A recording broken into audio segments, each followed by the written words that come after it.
What up, you shit? Tibbers here. Now, here is my throwback segment where I talk about the films that turns 10 and 20 this week. And boy, I feel old just I'll talk about these. Alright, the films that are turning 10 is maybe my favorite anime film of that year, and that is, of course, Wreck-It Ralph. I, I'm so always, I'm so always finding out that they actually won the Oscar over Brave. I mean, Brave was cool and everything, but Wreck-It Ralph was better, but that's the top for another time. And Wreck-It Ralph was just so awesome. I mean, seeing lots of the iconic video game characters in one place. You having Sonic having a cool cameo, a couple of other cool video game characters like Kratos and all. I thought was really cool. Uh, so yeah, and of course you had John C. Riley was also great in this. You had Sarah Silverman here.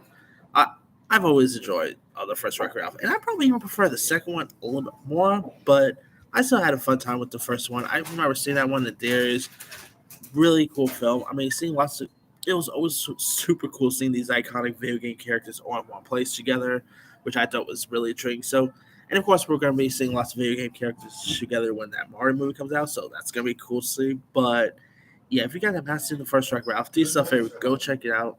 It's definitely one of the best anime movies to come out recent years. All right, other films turning also other films turning 10. We of course got the Robinson Makers movie Flight, which stars Denzel Washington, who plays this airline pilot named Whit Wigger, who has problems with drugs and alcohol, and so far he's had to like complete his flight safety, but his luck runs out when the destination mechanic malfunctions, saying his plane hurling towards the ground here. And he whoops like this miraculous, crash landing, results in only, 6 lives lost here, and he is like very shaken to the core. And there's like a crash investigation that exposes his protection. Or Flight is terrific. Denzel Washington made one of his best performances in the past number of years. John Goodman was great. Had Don Cheadle was also in this. I believe Denzel actually scored an Oscar nomination for this, if I'm not mistaken. I mean, the effects in this thing with the plane I thought was cool. I mean, this movie is really intriguing. And of course, you also had Kelly Riley, from Yellowstone fame in this, so that was pretty cool to see her before Yellowstone fame. But yeah, Flight is a really intriguing film to check out. And also trying 10, we got The Man with the Iron Fist, which was directed by Wu Tang Clan member RZA and starring Russell Crowe, Lucy Liu, Dave Bautista, Jamie Chung, and it was set in 19th century China. And the story follows a series of lone warriors who are forced to unite to defeat a common foe and save their home of Jungle Village. And this movie is actually pretty fun. I mean, the sequel is not, which was a home video sequel, was not great, but the action, this thing, like the kung fu stuff, was really cool. Definitely brings you back to like classic Bruce Lee and Jackie Chan days, which I thought was interesting. Uh, this was actually the directorial debut by RZA, and he'll go on to direct some other stuff as well.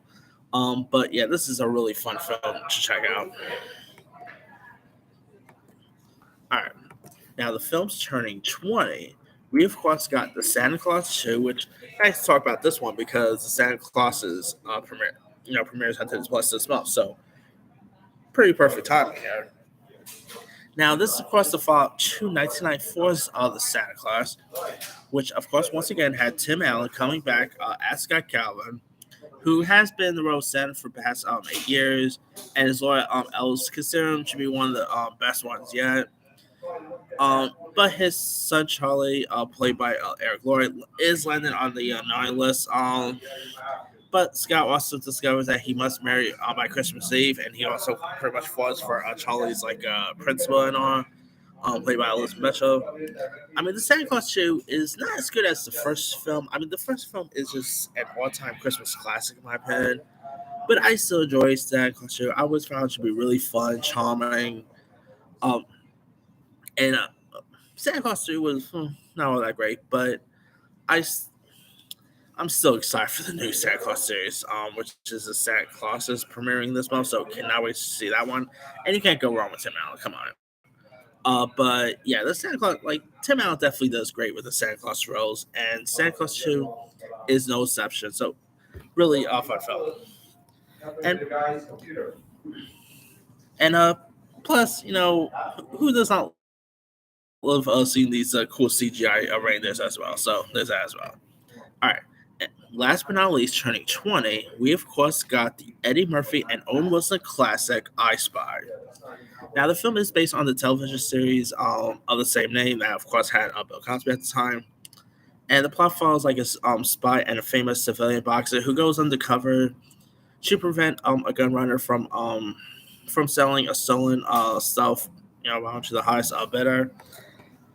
Now, I Spy is not as bad as, let's say, Pluto Nash or anything like that. Like Pluto Nash is, which I believe also came out 10 years as well, but it's still not great. I mean, you would have expected a movie that would have, with the likes of Wilson, with the likes of Eddie Murphy and Wilson, should be at least fun and stuff. This movie is completely terrible. You know what? It was not all that funny, and you also had some other really cool cast members here too. Besides Eddie Murphy and Owen Wilson, you also had folks like let me pull up the cast here. You also had like Farmer Jensen, Malcolm McDowell. So we had some really cool cast members. I Spy was also directed by Betty Thomas, who also gave us one of the Chipmunks movies. But yeah, this was not so good at all. So can't really recommend I Spy. Anyway, that's pretty much it. Let me leave you guys. Which of these films stand out to you the most? To me, obviously, the 10-year will go to Wreck-It Ralph, and the 20-year one, another Disney film, and that will be the Santa Claus 2. Drop comments below. Don't forget to like, subscribe, hit that bell for notification. This is Simi signing.